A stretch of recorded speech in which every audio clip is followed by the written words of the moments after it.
সাভারে একই রাতে ৩ ডাকাতির ঘটনায় আতঙ্ক। আইনশৃঙ্খলা বাহিনীর নজরদারি বাড়ানোর দাবি স্থানীয়দের। তদন্ত কমিটি গঠন। পূর্বাচলে বুয়েট শিক্ষার্থী নিহতের ঘটনায় গ্রেফতার ৩ আসামির রিমান্ড শুনানি আজ। ডোপ টেস্টে পজিটিভ হওয়ায় আরেকটি মামলা। রাজধানীর গ্রিন লাইফ হাসপাতালে অবহেলার কারণে রোগীর মৃত্যুর অভিযোগে বিক্ষোভ। প্রলোভন দেখিয়ে ধামাচাপা দেওয়ার চেষ্টা। জুলাই আগস্ট অভ্যুত্থানের শহীদ ৮৫৮ জন, আহত ১১,৫৫১। প্রথম ধাপের খসড়া তালিকা প্রকাশ, যাচাই বাছাই অব্যাহত। এবং ব্রাহ্মণবাড়িয়ায় মিথ্যা মামলার ড্রাফট ছড়িয়ে ফায়দা লুটছে একটি চক্র। আন্দোলনে অংশগ্রহণকারী এবং প্রবাসীও হয়েছেন আসামি। দর্শক শুনছিলেন সংবাদ শিরোনামগুলো। সংবাদ সকালে আপনাদের সঙ্গে রয়েছে আমি তানজিয়া জুথি। এবার বিস্তারিত। সাভারে একই রাতে ৩ ডাকাতির ঘটনায় এলাকায় আতঙ্ক বিরাজ করছে। এ ধরনের ঘটনা রোধে আইনশৃঙ্খলা বাহিনীর নজরদারি বাড়ানোর দাবি জানিয়েছে স্থানীয়রা। প্রশাসন বলছে যে জোরদার করা হচ্ছে পুলিশি তৎপরতা। ঘটনা তদন্তে গঠন করা হয়েছে কমিটি। দেওয়ান ইমনের তথ্য ও চিত্রে আরো জানাচ্ছেন আব্দুল্লাহ আল মারুফ। শুক্রবার রাতে ঢাকা থেকে আসা ওয়েলকাম পরিবহনের একটি গাড়িতে যাত্রী বেশে আগেই উঠেছিলেন ডাকাত দল। বাসটি সাভারের রেডিও কলোনি এলাকায় পৌঁছালে যাত্রীদের মারধর করে মালামাল লুটে নেয় তারা। ডাকাতদের ধারালো অস্ত্রের আঘাতে এ সময় আহত হয় অন্তত ৪ জন। একই রাতে আশুলিয়ার বঙ্গবন্ধু রোডে বরযাত্রীবাহী মিনিবাসেও ঘটে ডাকাতির ঘটনা। স্থানীয়রা জানান, গাছ ফেলে রাস্তা অবরোধ করে দুর্বৃত্তরা। গাড়িতে থাকা সবাইকে মারধর করে সর্বস্ব লুটে নেয় তারা। অন্যদিকে আশুলিয়ার কাঠগড়া টঙ্গাবাড়ি আঞ্চলিক সড়কের দুর্গাপুর এলাকায় ঘটে আরও একটি ডাকাতির ঘটনা।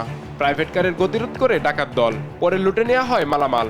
ডাকাতি হয়েছে, পরে গাড়ির গ্লাস দেখলাম, সামনের গ্লাস ভাঙ্গা, পিছনের গ্লাস ভাঙ্গা, আর সাইড দিয়ে এভাবে বাইরে বাইরে বাঁকা করে হালাইছে।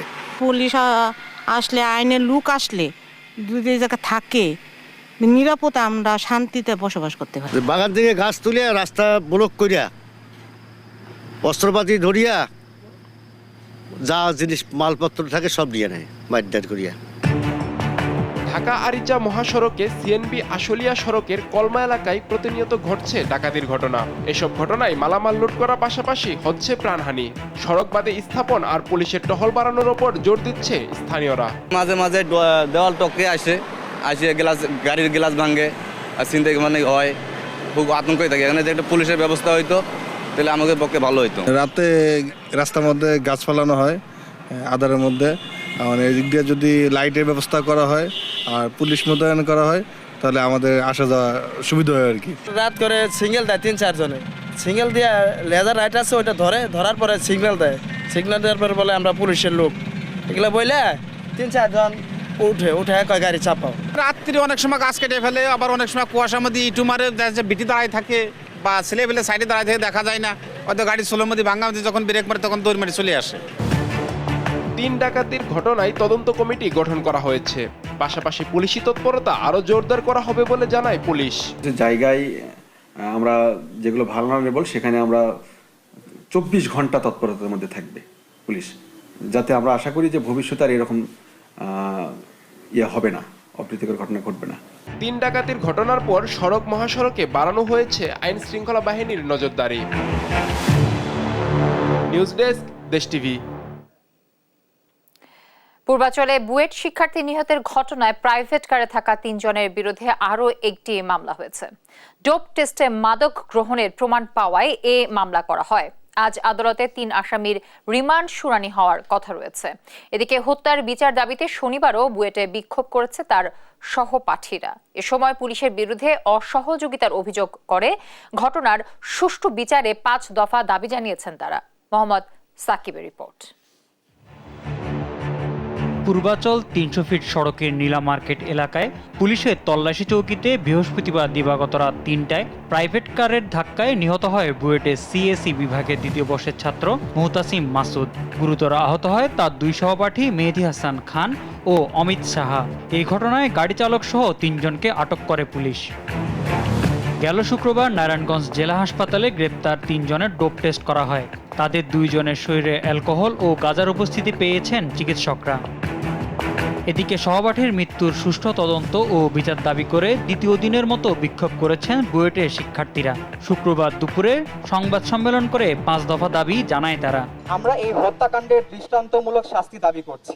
ইতিমধ্যে আমরা দেখতে পাচ্ছি যে অভিযুক্তদের আইনজীবী গণমাধ্যমে বিভিন্ন রকমের বিভ্রান্তিমূলক তথ্য দিয়ে ঘটনাকে ধামাচাপা দেওয়ার চেষ্টা করছেন।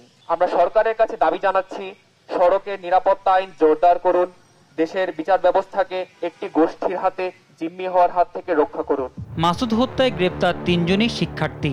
এর মধ্যে মুবিন আল মামুন মিরপুর ডিওএইচএস এর বাসিন্দা ব্রিগেডিয়ার জেনারেল অবসরপ্রাপ্ত আব্দুল্লাহ আল মামুনের ছেলে। ঘটনার সময় মুবিনের সঙ্গে ছিলেন মিরাজুল করিম ও আসিফ চৌধুরী। রোববার আসামিদের রিমান্ড শুনানি হবে। মোহাম্মদ সাকিব, দেশ টিভি, ঢাকা। শেরপুরে ঘুরতে গিয়ে পানিতে ডুবে 2 শিক্ষার্থীর মৃত্যু হয়েছে। জেলার নালিতাবাড়ি উপজেলার পানিহাতা পাড়ার পাহাড় ঘেঁষা নদীতে এই ঘটনাটি ঘটে।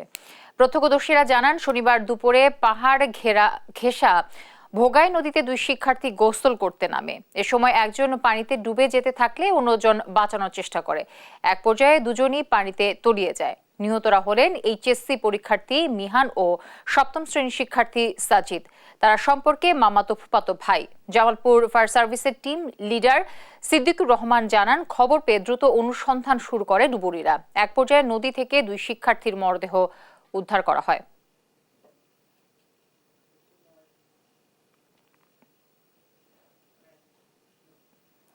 গ্রিন লাইফ মেডিকেল কলেজ হাসপাতালে অবহেলাজনিত কারণে মোশাররফ হোসেন নামের এক রোগীর মৃত্যুতে বিক্ষোভ করেছে তার স্বজনরা। তাদের দাবি, চাকরি এবং টাকার প্রলোভন দেখিয়ে বিষয়টি ধামাচাপা দেওয়ার চেষ্টা করে হাসপাতাল কর্তৃপক্ষ। অভিযোগের বিষয়ে কোনো সদুত্তর দিতে পারেননি তারা। পরে পুলিশ ঘটনাস্থলে এলে পরিস্থিতি নিয়ন্ত্রণে আসে। ফজলা আদিত্যের রিপোর্ট। শনিবার দুপুরে গ্রিন লাইফ মেডিকেল কলেজ হাসপাতালে হার্টের বাইপাস সার্জারি করাতে আসেন হৃদরোগে আক্রান্ত মোশাররফ হোসেন।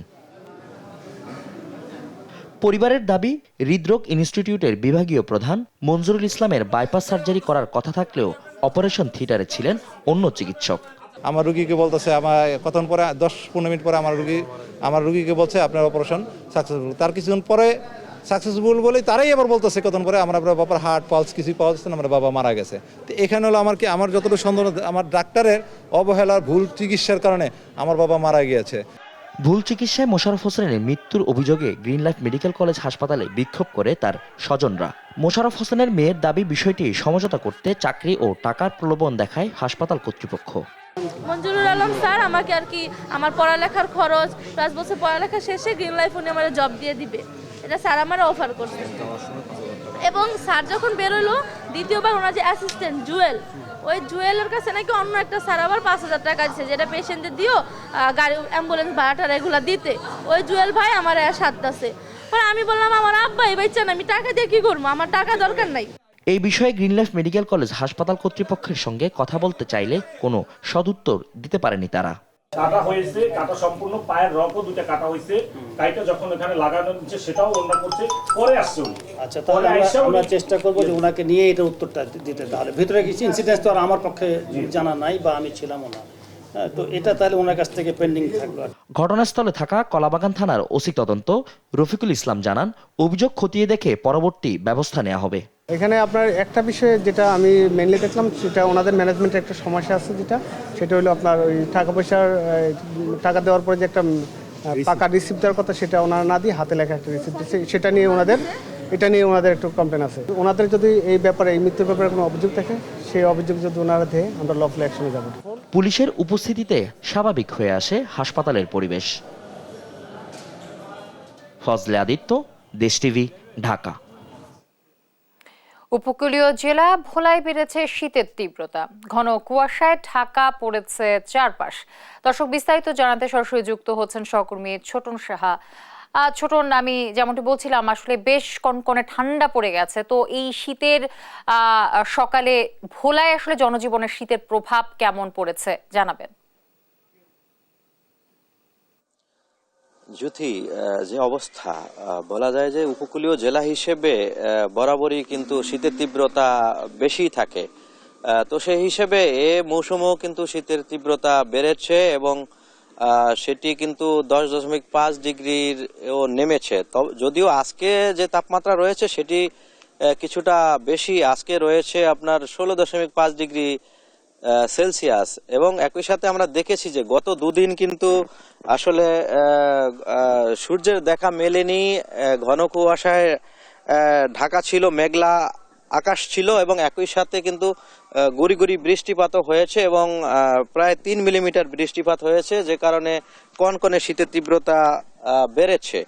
এবং একই সাথে আমাদেরকে আবহাওয়া অফিস থেকে বলা হয়েছে যে এই শীতের তীব্রতা এ মাসের শেষের দিকে আরো বাড়বে এবং একই সাথে মৃদু শৈত্যপ্রবাহর সম্ভাবনার কথাও কিন্তু তারা আমাদেরকে জানিয়েছেন। আমরা উপকূলের বিভিন্ন এলাকা ঘুরেছি, আমরা যেমনটি জেনেছি, বিশেষ করে যারা দিনমজুর রয়েছেন, খেটা খাওয়া মানুষ রয়েছেন, তারা কিন্তু অনেকটা বিপাকে পড়েছেন। কারণ হচ্ছে এই শীতের কারণে তারা ঘর থেকে বের হতে পারছেন না, কাজে যেতে পারছেন না, এ কারণে তাদের দুর্ভোগের মাত্রাটা বলা যায় অনেকটা বেশি। যদিও এখন পর্যন্ত কিন্তু সরকারিভাবে যে দরিদ্র জনগোষ্ঠীর জন্য যে শীতের গরম কাপড় বিতরণ করা হয়ে থাকে, তো এবছর এখনো সেটি শুরু হয়নি। তবে জেলা প্রশাসক আমাদেরকে বলছিলেন সেটি বরাদ্দ পেলেই তারা সেগুলো বরাদ্দ করবেন বলে আমাদেরকে এমনটি জানিয়েছেন। এবং ঘন কুয়াশার কারণে আমরা দেখেছি সকালে যে সমস্ত পরিবহনগুলো চলাচল করছে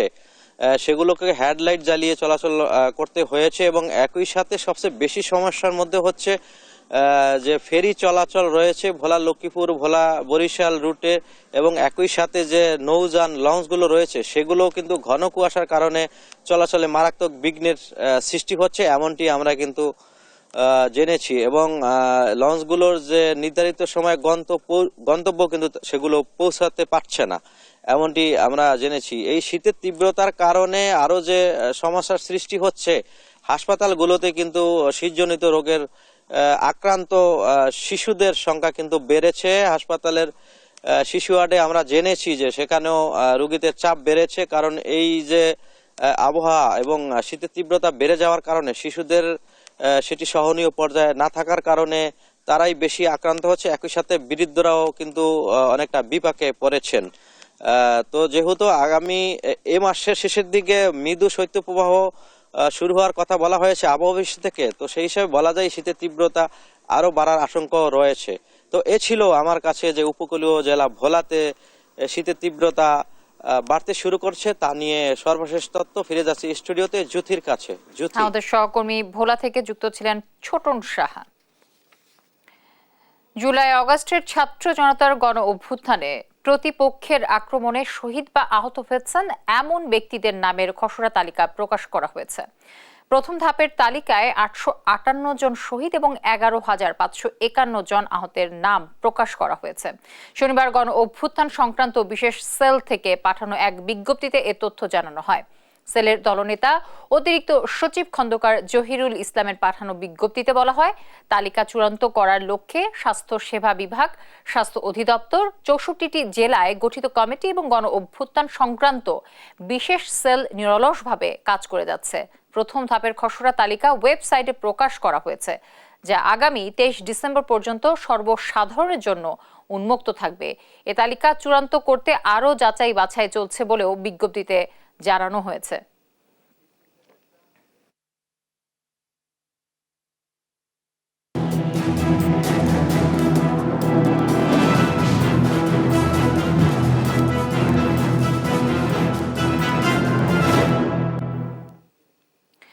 চব্বিশের বিপ্লবের ঘটনায় ব্রাহ্মণবাড়িয়ায় মিথ্যা মামলা ড্রাফট করে ছড়িয়ে দেওয়া হয়েছে সামাজিক যোগাযোগ মাধ্যমে, যা দিয়ে রমরমা বাণিজ্য করছে একটি চক্র। আন্দোলনে অংশগ্রহণকারী এবং বিদেশে থাকা ব্যক্তিদের করা হয়েছে আসামি। মিথ্যা মামলা বাণিজ্য ধারাবাহিকের আজ 4th পর্ব অনুসন্ধান করেছেন ব্রাহ্মণবাড়িয়া প্রতিনিধি মেহেদি নূর। বিস্তারিত জানাচ্ছেন এম এ আজিম। ওষুধ ব্যবসায়ী মোবারকের নাম ও তার স্বাক্ষর জালিয়াতি করে করা একটি ভুয়া মামলার কপি সামাজিক যোগাযোগ মাধ্যমে ছড়িয়ে বাণিজ্য করছে একটি মহল। বিপাকে থানায় জিডি করে নিজেকে বাঁচানোর চেষ্টা করছেন তিনি। আমি আসলে মূলত ওষুধের ব্যবসা করি আজকে 20 বছর যাবত। কোনো রাজনীতির সাথে জড়িত না, কোনো কোনো কেউর সাথে আমি কোনো চলাচল নাই। এখন কিছু চক্র আমার নাম দিয়ে সেটা ওই বিভিন্ন রাজনৈতিক নেতাদের নামে মামলা দিয়ে আমাকে বাদী দিয়ে আসলে এই বিভিন্ন ফেসবুকের মাধ্যমে আমার ছড়াই দিছে। আসলে এই ব্যাপারে আমি জানি না কিছু। এমন মিথ্যে মামলা আর বাণিজ্য নিয়ে সমালোচনার ঝড় উঠেছে সামাজিক যোগাযোগ মাধ্যমে। 5 আগস্টের পর একাধিক মামলায় আসামি হয়েছেন অনেক নিরীহ মানুষ। অনেকেই দেশে না থেকেও হয়েছেন আসামি। এখন শিকার হচ্ছেন অব্যাহতির নামে চাঁদাবাজির। আমি প্রবাসে থাকি এবং আমরা কোনো রাজনীতির সাথে কোনো জড়িত নাই। আওয়ামী লীগ, বিএনপি কোনো পার্টির সাথে আমরা জড়িত নাই। 5 আগস্ট যে ঘটনা হয়েছে, ঘটনার ইয়াতে আমাদেরকে মামলায় ঢোকাই দিছে। আমার বাইক নিয়ে শহীদুল ইসলাম, ওর নামে একটা মিথ্যা মামলা দিয়ে হয়রানের শিকার হয়েছে। সে আদৌ হয়তো বাড়ি ঘরে থাকতে পারে না, ভয়ভীতি আছে। হ্যাঁ, কোন সময় তার অ্যারেস্ট করে নেওয়া যায়, কিন্তু সে তো একটা স্বচ্ছ ব্যক্তি। হ্যাঁ, তার বিরুদ্ধে এই ধরনের মিথ্যা মামলা যেটা হয়রানিমূলক, এবং আমরা তো এটাতে হয়তো দুঃখ প্রকাশ করি। আন্দোলনে অংশগ্রহণ করেও মামলার আসামি হয়েছেন বিএনপি, জামাত ও হেফাজত ইসলামের নেতাকর্মীরা। এমন হয়রানি বন্ধে সরকারের পদক্ষেপ চাইছেন তারা। 5 আগস্টের পরে যে মামলাগুলো হয়েছে, এগুলা কিন্তু বাদী বিএনপির লোক না, ঠিক আছে? এই বাদীগুলা যাদের পরিবার নিহত হয়েছে বিভিন্ন সময় আর কি। আর ব্রাহ্মণবাড়িয়ার প্রেক্ষাপটটা ভিন্ন। আমাদের এখানে আপনারা জানেন যে এই হেফাজতের আমাদের প্রায় 17 জন আলেম ওলামাদের এই ফ্যাসিস্ট সরকার আমি বলি হত্যা করেছে বিভিন্ন সময়। তো আমি আমার জীবনের প্রথম থেকে বিএনপি রাজনীতির সাথে জড়িত। এই 15 বছর আওয়ামী লীগের রাজনৈতিক আমলে আমি অনেক হয়রানির শিকার হয়েছি, মামলা হকাইছি। 28 অক্টোবর ঢাকা যে আন্দোলন হয়েছিল, ওই আন্দোলনে আমি অংশগ্রহণ করি। আমাদের যিনি ব্রাহ্মণবাড়িয়ার মুরব্বী তথা পুরা বাংলাদেশের যিনি মুরব্বী আল্লামা শাইখ সাইদুর রহমান দামত বারাকাতুহু এবং জামিয়া ইউনুসিয়ার মাদ্রাসার প্রিন্সিপাল আল্লাহ মুফতি মুবারকুল্লাহ সাহেব দামত বারাকাতুহু, দুজনের নির্দেশ হইল যে মামলা প্রথম তো হইল হেফাজতে ইসলাম কোনো মামলা করতেছে না, মামলা করতেছে যারা মারা গেছে তাদের ফ্যামিলি মামলা করতেছে। যেমন কাহারু বাবা, কাহারু ভাই, কাহারু বোন মামলা করতেছে। তো এটা নিয়ে যারা একেবারে নির্দোষ ব্যক্তিদেরকে যে মামলার মধ্যে জড়াইতেছে, এটা অত্যন্ত দুঃখজনক। পুলিশ বলছে মামলা বাণিজ্যের সাথে জড়িতদের বিরুদ্ধে ব্যবস্থা গ্রহণ করবেন তারা। বিভিন্ন জায়গায় রেড দিয়েছি, এটা জানার পর থেকে আমি নিজে ওসিকে বলেছি যে যেহেতু টাইপ হয় কম্পিউটার আকারে, এটা অনলাইনে যাচ্ছে, টাইপ যেহেতু হয়, সুতরাং যেখানে কম্পিউটারের দোকানগুলো আছে সেই দোকানগুলোতে আমি বলছি রেড দেওয়ার জন্য, এবং আমাদের এক্সপার্টকে নিয়ে যাওয়ার জন্য কম্পিউটারের তারা গিয়ে কম্পিউটারে সার্চ করে দেখবে এই ধরনের তাদের সেভ ফাইলসে এ ধরনের কোনো কিছু আছে কিনা। যেই হোক, আমার কথা হলো এটা একটা অন্যায় জিনিস, এটাকে অবশ্যই নিবৃত্ত করতে হবে এবং আমি এটা করে ছাড়বো ইনশাআল্লাহ। জুলাই আগস্ট বিপ্লবে আহত ও নিহতের ঘটনায় ব্রাহ্মণবাড়িয়ায় এখন পর্যন্ত 31টি মামলা হয়েছে। এতে হয়রানি হচ্ছে শত শত নিরীহ পরিবার। এম এ আজিম, দেশ টিভি, ঢাকা। অতীতে রাজনৈতিকভাবে পুলিশকে ব্যবহার করা হয়েছে মন্তব্য করে আইজিপি বাহারুল আলম বলেন, গেল 15 বছরে দলীয় প্রভাবে এমন কোনো অন্যায় নেই যা পুলিশ করেনি। এজন্য পুলিশ প্রশাসন দুঃখিত এবং লজ্জিত। শনিবার বিকেলে সিলেট মেট্রোপলিটন পুলিশ কমিশনার কার্যালয়ে আয়োজিত মতবিনিময় সভায় এসব কথা বলেন তিনি। পুলিশ বাহিনী পুনর্গঠনের কাজ চলছে জানিয়ে আইজিপি বলেন, ভবিষ্যতে যেন পুলিশ কারো স্বার্থে ব্যবহার না হয় সে বিষয়ে আরও গুরুত্ব দেয়া হচ্ছে। গণ অভ্যুত্থানে নিহতের ঘটনায় মিথ্যা মামলার কথা স্বীকার করে তিনি বলেন, নিরীহ মানুষ যাতে হয়রানির শিকার না হয় সেজন্য যথাযথ তদন্ত করবে পুলিশ।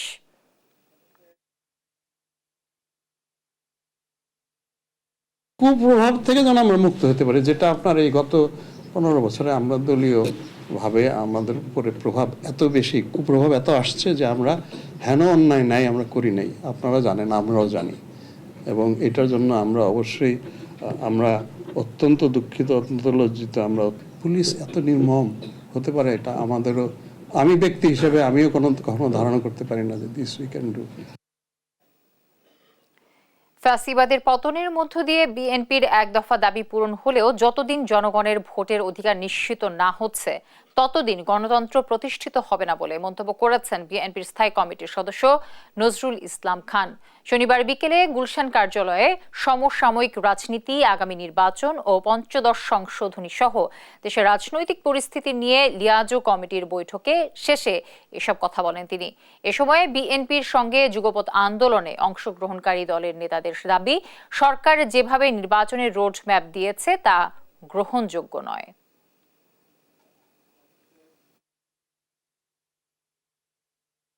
আমাদের দাবির একটা অংশ পূরণ হয়েছে, আর একটা অংশ যত দ্রুত পূরণ হয় সেই জন্যই কিন্তু আমরা সবাই কথা বলি, আলোচনা করি, সভা সমাবেশ করি এবং আলোচনা করি। ফ্যাসিবাদ বিরোধী যে রাজনৈতিক শক্তিসমূহ দীর্ঘদিন যাবৎ যে আন্দোলন করে এসেছে, আমাদের সেই আন্দোলনের এবং সেই ঐক্যের প্রয়োজনীয়তা ফুরিয়ে যায় নাই। সুনির্দিষ্টভাবে নির্বাচনের ডেট তারিখ দিতে হবে এবং আমরা এটাও চাই যে সংস্কারের নামে কালক্ষেপণ করে নির্বাচন দেরি করা ঠিক হবে না। দেশের সংখ্যাগুরু সংখ্যালঘু বলে কিছু নেই, সবাই এদেশের গর্বিত নাগরিক, এমন মন্তব্য করেছেন জামায়াতে ইসলামীর আমির ডক্টর শফিকুর রহমান। শনিবার সকালে মৌলভীবাজার সরকারি উচ্চ বিদ্যালয় মাঠে কর্মী সম্মেলনে তিনি কথা বলেন। ভারতের উদ্দেশ্যে তিনি বলেন, নিজেরা শান্তিতে থাকুন, বাংলাদেশকেও শান্তিতে থাকতে দিন। বাংলাদেশ যুগ যুগ ধরে সাম্প্রদায়িক সম্প্রীতির দেশ, মানুষ তা প্রমাণ করেছে।